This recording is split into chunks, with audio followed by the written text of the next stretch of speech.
In 2015, a fire had started. Manga has proven again and again and again to be a portal to another world. The frustration of a lifelong feud, the stomach-sinking feeling of a plan falling over itself, or a young boy's first nutbust are all child's play, no pun intended, to express in the hands of an experienced manga artist.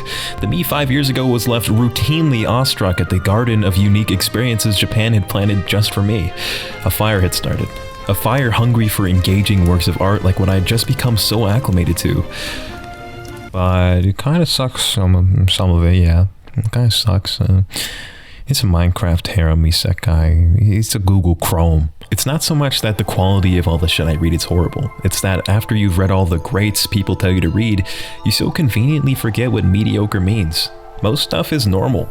Not great, not horrible, just normal.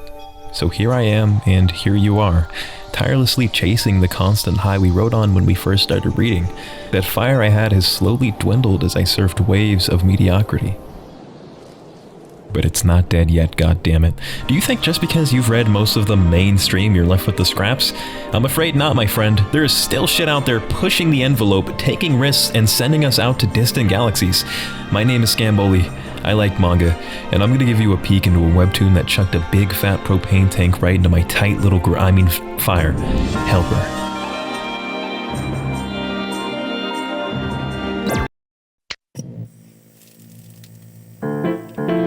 Hellper is about a man laying in the middle of the road, dead.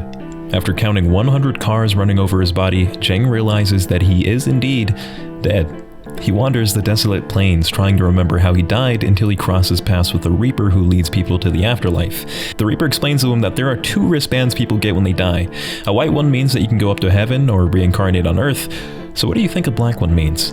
Jeng begins to reflect and... What's the criteria? Why am I a bad person? He yells before stealing his shit and taking off in a drunken rage.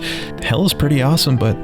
is there a point if I can't even brag to anyone about it? He eventually crosses paths with Seisei, who informs him that by collecting 99 black wristbands from other ghosts, he can exchange it for a white one. The plot is simple enough. Some guy dies and goes to hell. It's been done before. What hasn't been done before is... literally every other fucking thing this manga does. This webcomic has passion. The comic lives or dies on the quality of its art. There is no sound, there is no music, and there aren't 23 different frames zooming past your eyes every second. Comics are very segmented. Your mind has to fill in the blanks. So when a manga makes you feel like you were there, like you heard a scream or witnessed a massive punch, all while missing an entire element, that means something. Yet, the bulk of manga I read is stilted by convention in favor of marketability or hitting deadlines. Sameness is rewarded. But Hellper is completely unhindered by what your idea of how a manhwa should look or function. Dogseller, Kraken, Seisei, Porter, Boxeo are given life by designs that tell their story. In fact, every ghost's appearance literally tells their story. Color is seldom used in the other world, and bitter gusts of wind send shivers up your back while exploring the unwelcoming, cold atmosphere. While on Earth, waves of color ripple through the screen, breathing life and vibrance into every panel. And the fights. Oh, You really want me to get into the fights? Well, if you... The guy throws his fucking hat and pops out of it to kick the main character through the floor, but you don't just read it. The author specifically tells you to scroll fast. Shoom! Boom! Did that feel as good for you as it did for me? Jang can sprout exhaust pipes out of his goddamn arms and rev up like a motorcycle because he died in a motor accident. This guy can stomp the ground and shoot rocks at people like an earthbender, and this guy, his whole gimmick is based around smoking, so when he gets serious he can spark up his hat like a lighter and use it in all sorts of ways. I think he's the coolest. The fights are gritty, hard-hitting, palpable, super well thought out, super fun to read, pure genius. This is what realized infinite potential looks like. Pause. I recently finished Beastars. It's one of my favorite manga of all time for a lot of the reasons I like this one. It's inspired and clearly made by someone with a vision. I've always praised its versatility, how it could effortlessly go from crime drama to romance to shonen. But it's that same versatility that ends up crippling the last arc. This is a minor spoiler, but you gotta see this. The author gives Legoshi a fucking JoJo stand for no real reason. And it's a twink. Yes, you're looking at the same thing as me. Then some rabbit bimbo tries to give Gogo a nasty-ass rabbit foot job while Haru fraternizes with the main villain. Thank God Turtle Priest was there to keep me going, but man, Beastars is a great story that was sadly encumbered by too wide a breadth. Haru introduced a ton of new things really quickly and lingered on them for far too long. But in Hellper, when they use a dash of extra characters and a spritz of comedy and garnish with some character development, the dish starts getting a little spicy. Hellper doesn't just do one thing well, it does anything well. The story begins with a heavily goofy tone. There's this recurring joke about Jang having a small dick, and even in tense moments he downplays the seriousness by making self-aware little quips. It's a really funny manhwa where even the high-stakes fights aren't taken too seriously. And overall, this is a story about people learning to smile. Even the sad teddy bear has a sad backstory where he finds happiness. But the events in the story slowly start revealing cracks in Jang's facade.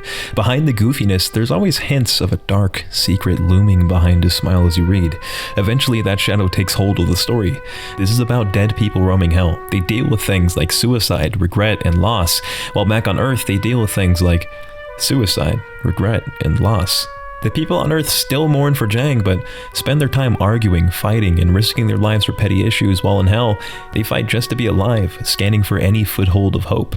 Hellper effortlessly dances between genre and setting, weaving back and forth from comedy to drama in the blink of an eye, sometimes even in a single panel. When his gang back on Earth shares a cool memory that tells me exactly why Jang is such a badass, I begin to like him a little more. And when I like him a little more, I start caring for the people close to him.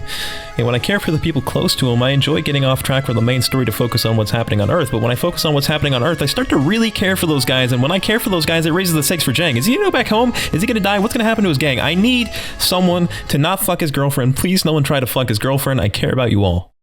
Hellper can tell 2 stories at once and keep me reading. It tells about 5 stories simultaneously. It does that. And everything is so well thought out. From the beginning, the author knew exactly what direction they were going to take the story. The prologue even reappears in the end. It's no wonder why every 10 chapters someone goes, "This is the best arc so far." That's because it is. You don't even encounter the best character in the comic until like chapter 60.